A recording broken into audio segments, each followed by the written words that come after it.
Madame, Monsieur, bonjour. Hello, dear viewers. Welcome to the business segment. The lack of diversification of African economies, often dependent on income from a single commodity, makes the continent vulnerable and at the mercy of the slightest external shocks.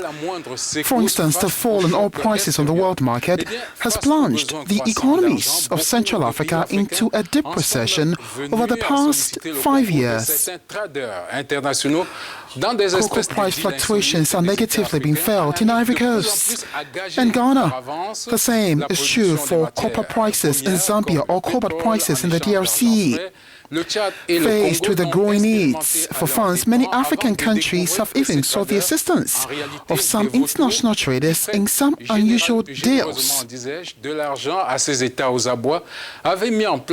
Chad and the Congo experiments at their own expense before discovering that these traders, who generously lend money to these desperate states, have set up a strategy which is not in the best interest of those countries. Here's an economic intelligence specialist. Look, this is simply a result of realpolitik or market reality. We are in the hyper-financialization of the economy.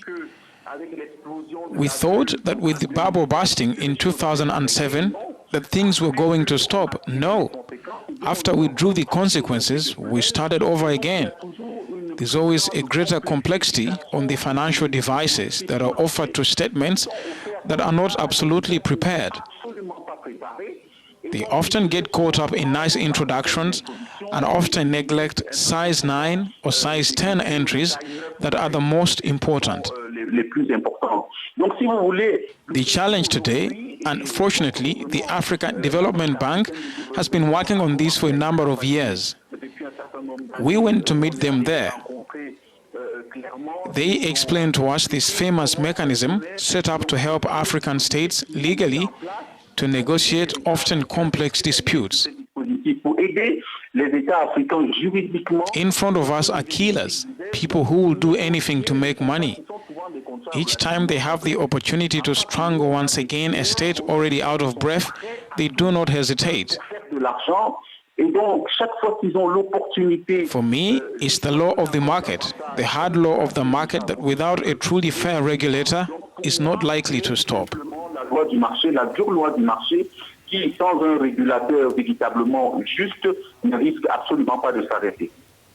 The lack of mastery of the intricacies of international trade, a cult of intellectuals that looks like a jungle without pity for amateurism and sentimentality is more than detrimental to Africa, which is bleeding for the lack of adequate expertise.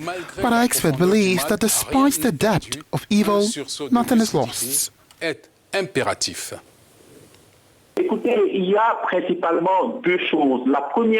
Listen, there are basically two things. The first is skill upgrading. African states really need to have specialists in trade, production, geopolitics, and geoeconomics in order to appreciate and make the most of the marketing of our raw materials. It is something essential. Capital was still extremely weak in this area.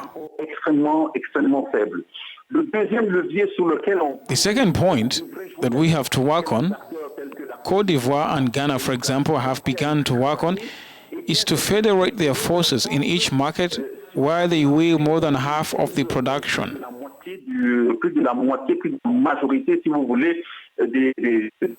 These states, when they became federated, when they were grouped together in a completely homogeneous manner, they had the opportunity to dictate their market law. When you're not in this configuration, you have to expect to fall prey to the actors on the opposite side who take advantage of the weak position of African states. Besides, this isn't the prerogative of African states, but of all the producers of raw materials who do not master much and who are victims of those who master the workings of international finance and business. finalement par ceux qui n'en savent absolument rien, mais qui ont davantage la maîtrise des rouages de la finance internationale.